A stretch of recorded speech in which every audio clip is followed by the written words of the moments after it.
పాప కోరుకుంటున్న డాక్టర్లు ఏమన్నా ఒక ఆశ కల్పిస్తున్నారా కనీసం చికిత్స మంచిగా హైదరాబాద్ అందుతుందా? పోండి అంటున్నారు సార్. హైదరాబాద్ పోండి ఇంత హాస్పిటల్కి పోయి అక్కడ వైద్యం చేయండి. ఇక్కడ చాలా కష్టం.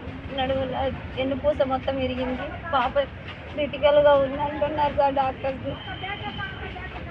మీరు ఏం చేస్తుంటారు, ఏం పని చేస్తుంటారు? స్కూల్కే పోతాము. దేశం వెళ్ళకన్నా అమ్మాయిని ఇక్కడ వదిలేసి వెళ్ళారా మీరు? లేదు, మీరు కూడా అందరూ నేను వచ్చి అమ్మ వాళ్ళ ఇంటికి వచ్చి అమ్మ నాన్న వాచ్మెన్ పని చేస్తాను. పాప నేను అమ్మ వాళ్ళ ఇంటికి సెలవులకు వచ్చింది పాప నాకు. అక్కడ ఉంటున్నాం మేము ఇద్దరం. ఈలోపు ఒక వారం కిందట పాపని ముట్టుకోవడం, చేతులు వేయడం, నడుము పట్టుకోవడం ఇట్లా చికా చేసింది.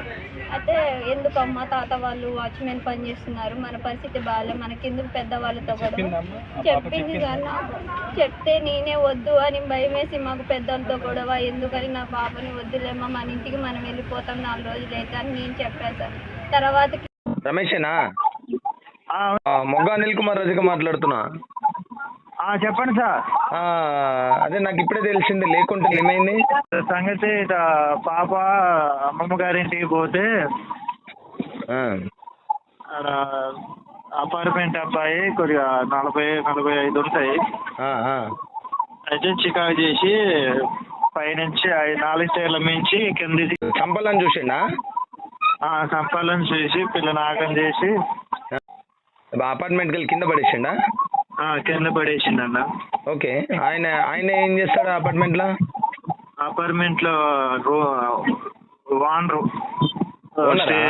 ఒక సైడ్ కి ఒక అపార్ట్మెంట్ కొన్నాడు, ఒక రూమ్ 2 కడతారు అటు ఇటు. ఓకే, అయితే ఒక ఫ్లోర్ కొన్నాడు అల్లా. ఓకే, అయితే అల్లా మా మామ వాచ్మెన్ కుదిరిండు. ఓకే, అయితే 4 రోజులు సెలవులు వచ్చినాయిగా ఎట్టా పోతే అని పంపించిన. ఓకే, ఈలోపు పంపించేలోపు మళ్ళా శనివారం రోజు సాయంత్రం ఫోన్ చేసి పొద్దున వస్తున్నా డాడీ అన్నది. ఓకే, శనివారం సాయంత్రం ఇట్లా సంగతి అని అమ్మటే ఫోన్ చేశారు నాకు. అచ్చా, ఓకే.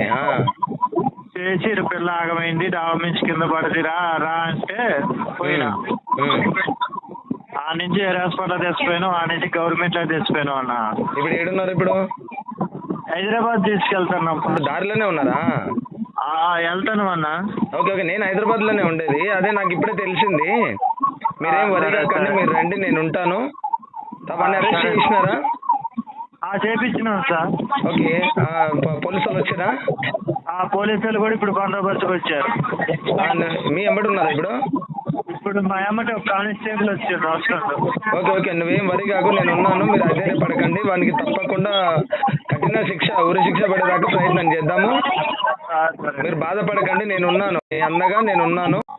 ఓకే, ఓకే, మీరు రండి, నేను ఉన్నాను. మీరు అధైర్యపడకండి. వారికి కఠిన శిక్ష పడేదాకా వదిలేదు లేదు. మీరు అధైర్యపడకండి. నేను ఎస్ఐ తోటి ఇప్పుడు మాట్లాడతా. సరే సార్, వచ్చాక ఫోన్ చేస్తారా? చేయండి, నేను వస్తాను.